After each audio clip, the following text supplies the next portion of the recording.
Hello, welcome to the New Stack Makers, a podcast where we talk about at-scale application development, deployment, and management.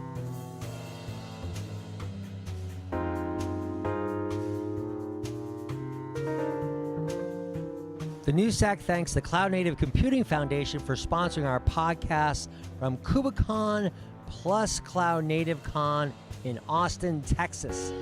Learn more about cloud native technologies and the projects that are defining modern application development, deployment, and management at cncf.io.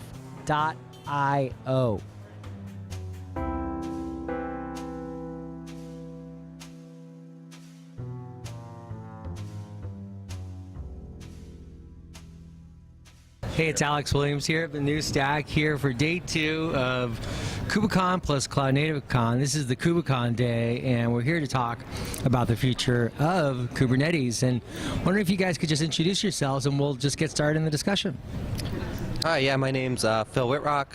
I work at Google, and I'm focused on the CLI and tools.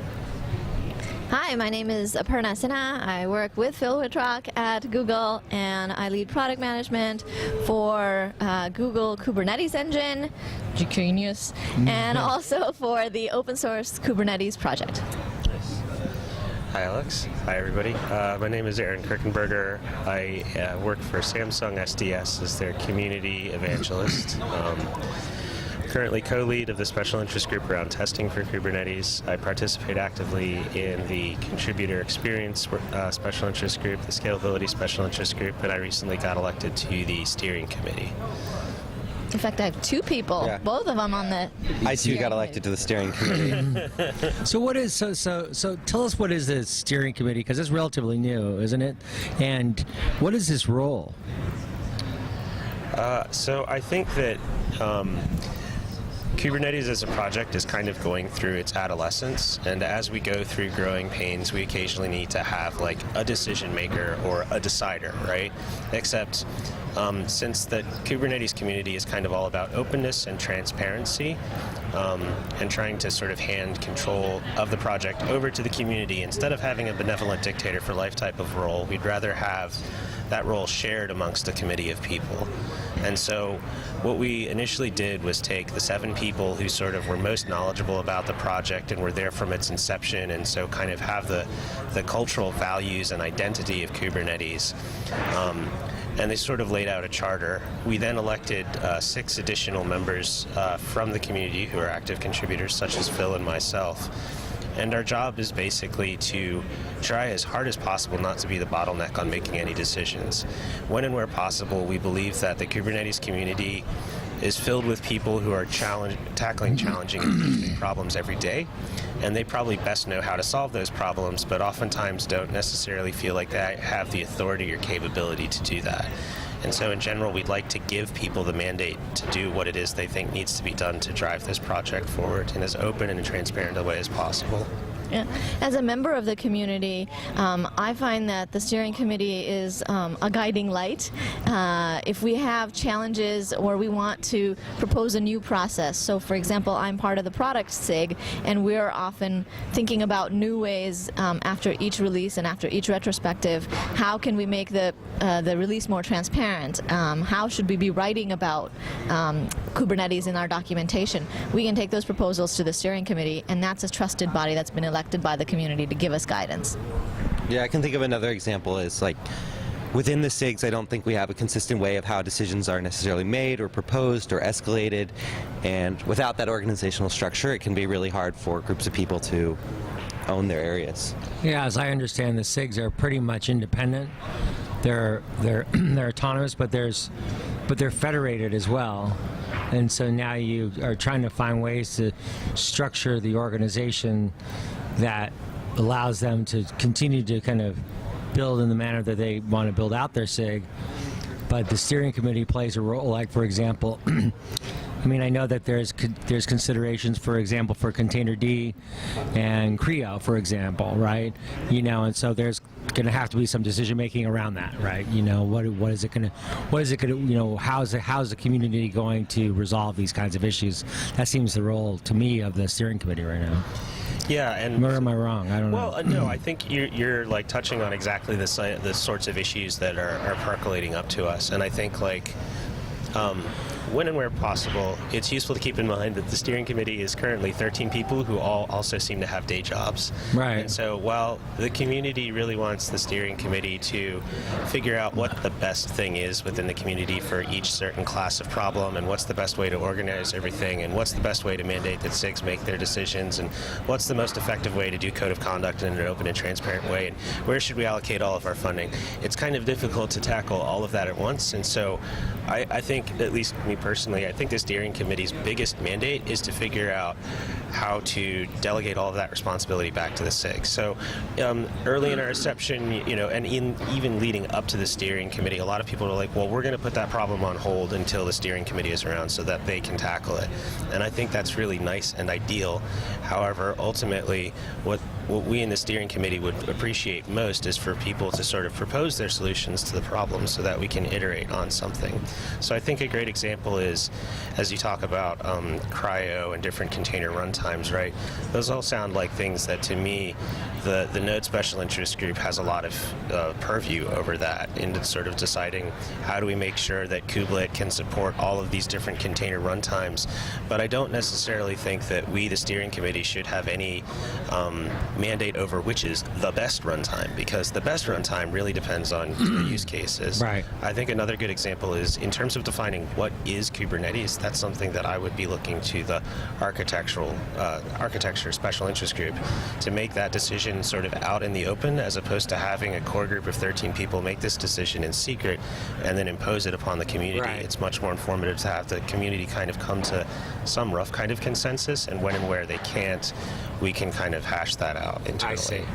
I think that's a really good point about the openness piece, and like in our discussions we try really hard to document discussions we have, why we're headed towards the decisions we're making and that sort of stuff, so we're not just coming with a here's the decision but here's how we got here. Yeah, I think the culture of the SIGs is very, very strong, and a decision like, how do we accommodate a particular runtime, or how do we build, that's a technical decision that would squarely fall in SIG node. Right. And then architectural decisions in SIG architecture, these wouldn't necessarily ever reach the steering committee. Okay, great. So how does it affect kind of, at Google, product development, when you're thinking about the future of Kubernetes and you're thinking about the organization and how it's structured and how you think about your own products? Yeah, you mean the steering committee, how does it, or just generally? I think the steering committee is one way to look at it, but I think we're talking about the future of Kubernetes, and I'm curious about the kind of the culture and the values of the of Kubernetes overall, and that's reflected in the SIGs and it's reflected in the steering committee, and I think then it's like, my question then is, like, if you're thinking about that in the context of your own product development, how do you think about that? How do you think about? Yeah, well, I think from a Google perspective, we're very much dedicated to the growth of Kubernetes and to helping it thrive. So a project, that grows to this size and this level of popularity, it has to be thought through very carefully in terms of the values and the culture. Right. And I think from a product perspective, the product SIG in the open source community, which I'm a part of, is a horizontal SIG. And the thing that we try to do is we work with the other SIGs to bring more transparency so that the SIGs know what are they working on that could impact another SIG. And we try and get them to look at dependencies or anything that might not work with each other early in the release process. So that's one thing. As far as, again, what's the direction? That direction is really set by the community. And I think Google plays a part in it as much as to listen, as much as to contribute. So right now, there's a great effort towards stability. And we're contributing, from product to engineering and on all fronts towards stability. And that's a decision that kind of takes place, I think, very well between, all of the different leaders, Brendan Burns, Joe Beda, Tim Hawkin, Brian Grant, everyone that's involved wants this project to succeed and realizes that we have to have a core that's stable in order to make it thrive. And so product as well, supports that.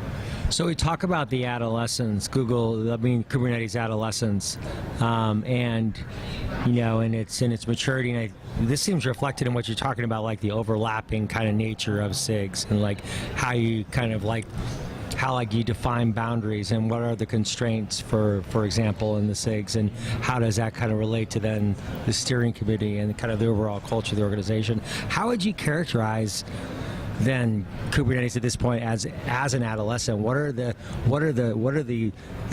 challenges that are ahead to bring it into adulthood, I guess, so to speak? Well, I'm not sure it's the type of project that's like slamming the door and yelling at its parents that they don't understand it, that sort of stuff. But I think, I think you used the magic word there with boundaries. I think there's got to be some boundary testing that happens within the project as we sort of understand, like, really who sort of owns different areas of the project, who like wants to own it, and then who is actually willing to commit to own it and take on the responsibilities that come with it, as well as the empowerment that come with owning different facets of the project. And I think, like, honestly, there's no better way to figure that out than through trial and error. I think if, again, not to hammer on the theme, but if we go back and wait for some sort of grand, unified, crystallized architectural vision that defines exactly where each and every person slots in, you'll be waiting for quite a long time.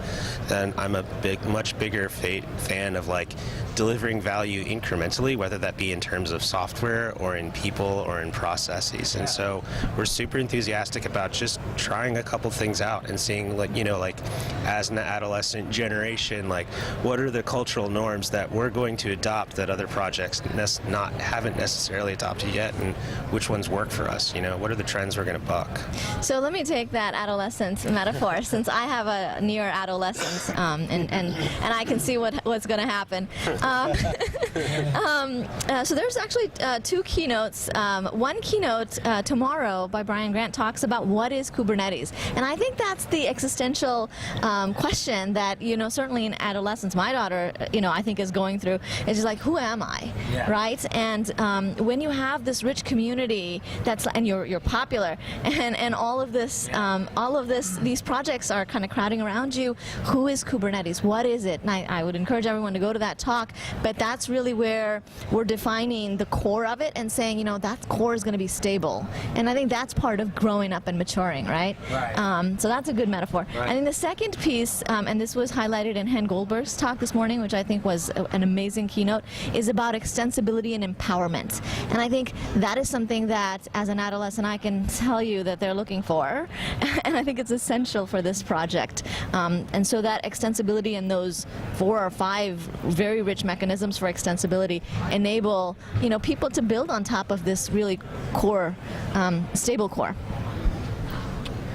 Yeah, I think there's 2 ways of thinking about the maturity of the project. One is the community and the development processes that we're using, and then the other is in the technology. And I think you both touched on different aspects of that. With the community piece in particular, I think the adolescent metaphor is pretty apt, where it feels like we're kind of lanky and don't really fit into our own body anymore, and like running used to be easy, but now I'm kind of like tripping and falling down. And one thing I think I've observed over the past year is processes that used to be like, okay, you guys are responsible for all the tests for the entire project, making sure they're green, right? Right. And then you get to a certain point, and no one group can own that anymore, right? And so then what's the process where we start dividing up responsibility into groups and giving autonomy to different pieces? I see that as the transitional phase we're in now. This is such a great metaphor. Give us another one. Yeah. Yeah, metaphors. And I was thinking, like, people don't there's no grand vision for how people grow up, It's not like they become a super adult, right? I'm a little baby. I'm a super adult, right? So that seems interesting. I'm curious from a technology perspective, kind of how we're seeing this maturity emerge. And for example, here at KubeCon and this event, we're seeing the emergence of service mesh technologies, right? That to me seems a sign of maturity, right? It's like, wait, these pieces are these pieces are loosely coupled, but gluing them together can be a challenge, for any technologist, right? And so now we're talking about service mesh technologies such as with Istio or Linkerd or their new the Linkerd, the conduit, right, which is new. And that to me seems like a sign of maturity in the technology, at least. Is that a sign for you, or are there other signs in the technology itself that you see reflected in where we are today, especially this conference?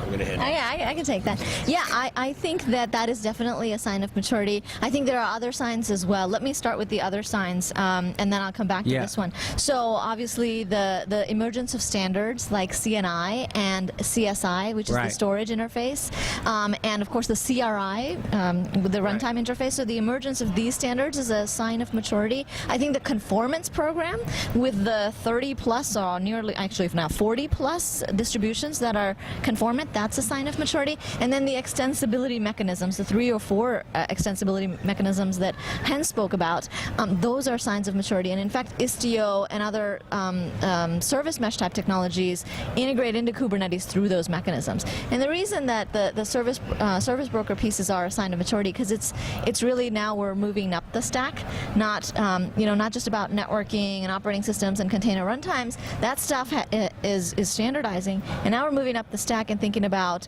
okay, how do we make sure that the services are authenticated and secured? How do we view the services and troubleshoot them? And that's a sign of maturity because it moves us more towards the developer. Right. And that then reflects on how the community deals with these kinds of new technologies and how they actually are, and how actually they are developed.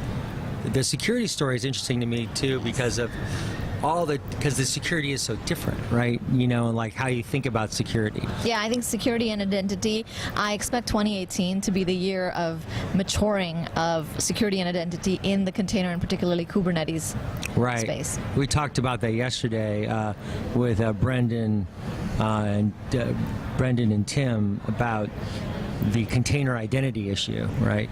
And how that's going to be more of a topic of discussion. Like, how do you define the identity of a container? It's not necessarily one container as the identity, but it's the identity of the container kind of in a larger perspective.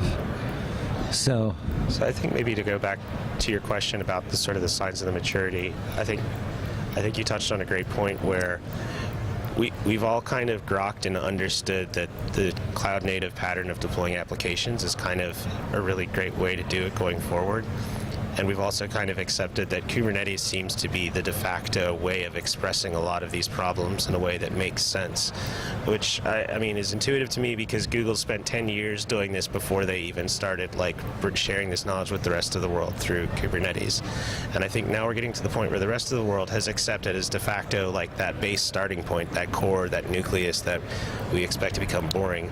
And we're talking about patterns like, okay, microservices are given, but how do we actually connect all of them in a great automated way, right? As soon as you start talking about the problem, you understand it so well that you don't just want a human to sit there and maintain it and carefully link all these things together, but you want to express that in a way where automation can take care of it, or you can talk about it as just a general class or pattern of problems. We are, as Aparna said, moving up the stack. I think for better or for worse, the other sign of maturity is that the 3 major cloud providers out there each have their own managed Kubernetes offering, which I think is a good sign that we've acknowledged that there is a real demand out there. And I think it's no longer called Google Container Engine, it's called Google Kubernetes Engine, right? So Kubernetes is the thing that's front and center there. Those are just the biggest marketing sort of we call it making the K honest. Yeah, making the K honest. It was always GKE, but the K was the container, which is not honest. Right. One other sign of maturity, I guess, I've seen recently is instead of having people come talk to me about wanting to expose some new functionality and how can I do this, the conversations are more around that thing you already support, how can I extend it in this way or embed it in this other thing or introduce my own custom logic around it. Just like as a small, tiny example of another thing, I think once you see like multiple disparate communities attempt to solve the same problem and kind of coalesce on the same general sort of solution, one thing I've seen recently is how do you describe a Kubernetes cluster as some sort of API object so that you have a good agnostic way of describing what that cluster looks like, but then you could hand that off to your deployment tool or cluster creation tool of choice. And I've seen that idea pop up in cluster lifecycle for those people who want to create the clusters. I've seen that in the multi-cluster special interest group when you talk about how do you manage multiple clusters and talk about which one you want to connect to. And I've seen that crop up in terms of just reporting on clusters. If you have that same sort of consistent model of what a good cluster looks like, that's great. And again, it follows that sign of multiple people are kind of converging on a central common solution. So the more of those we see, the better. And I think we've laid the groundwork for that. Yeah, I'm going to extend the adolescent analogy one more time to talk about security and identity. You know, I view as Kubernetes becomes a teenager and then an adult is going out into the real world and is getting much more adoption in the enterprise space. And in the enterprise space, security and identity is very, very important. So, you know, the stability that we brought with RBAC and with network policy, that is an enabler for going out into the enterprise. And then the friend that Kubernetes is going to take with it, Istio, is going to provide security at the L7 layer. So, you know, it's going to be much more ready for its debut. For the big time. Big time, yeah. Yeah, the big time. Yeah, that's interesting. I think the other kind of topic I'm interested in is this issue around conformance, right? So you have so much popularity of the Kubernetes, you know, technology that a lot of platforms are emerging around it. You know, I'm trying to think how that reflects on maturity and how that reflects on adolescence and how do you deal with that. I think it's almost like you finally realize you have to get good grades. You finally realize you have to get grades, and you finally realize that, hey, you know, there's other people, there's other groups here, there's other technology, you know, there's a lot of different interests. How do, you know, what's my way? I'm curious on how you think of conformance. Yeah, I think, and I participate in the CNCF as well as one of the members. I think that a lot of projects, open source projects, are starting to look to Kubernetes as an example.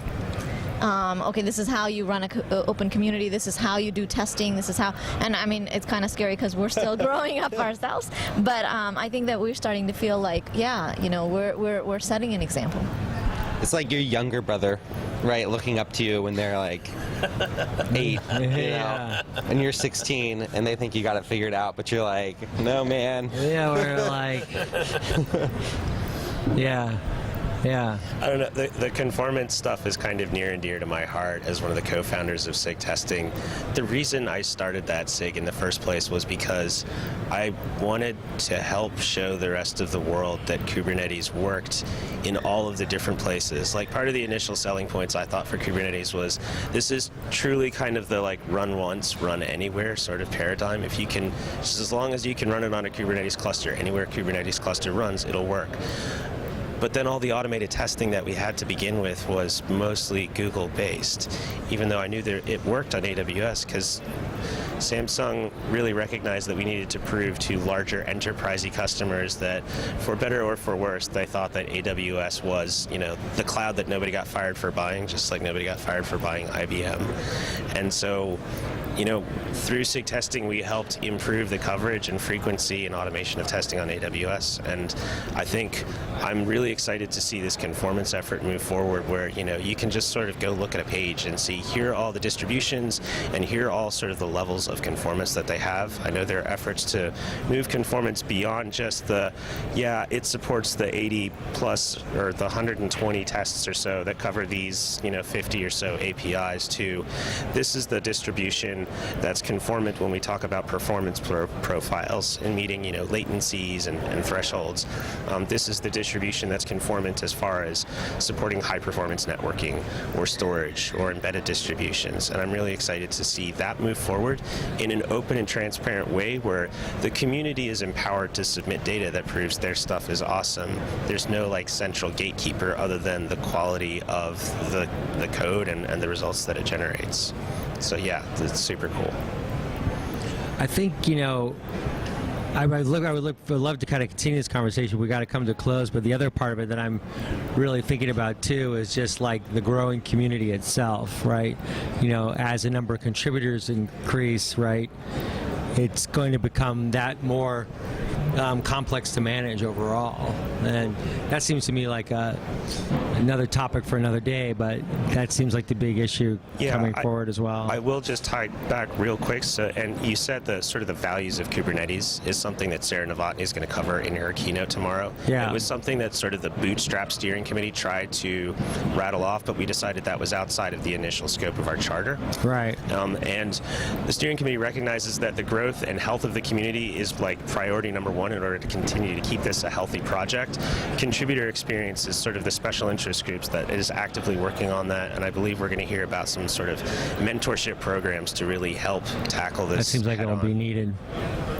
Yeah, we're piloting a mentorship program, and that is, as Aaron said, like very important to us. We're putting a lot of thought into it, and it's not just about adding new contributors, but also about growing the leadership of the existing contributors that we have into more mature roles. Yeah, I'm bullish on the sustainability of the project. I think aside from engineering, also having a large number of users who are then also contributing back to the project, I think that keeps it healthy. And then a number of different vendors that have built businesses around the project, that keeps it healthy. I mean, there are always conflicts and challenges as well, but I think that we're putting in place the structure and the culture that's going to sustain it. Well, thank you all for joining the New Stack for a conversation about the future of Kubernetes, and look forward to keeping in touch. Thank you. Yeah, thanks so much for your time, Alex. Thanks.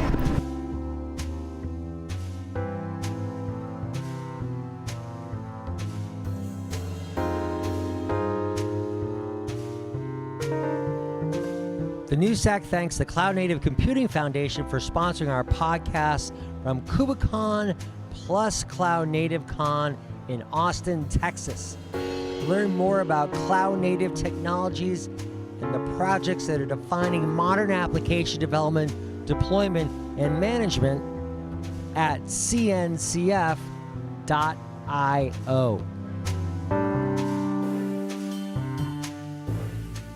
Listen to more episodes of the New Stack Makers at thenewstack.io/podcast. Please rate and review us on iTunes, like us on YouTube, and follow us on SoundCloud. Thanks for listening, and see you next time.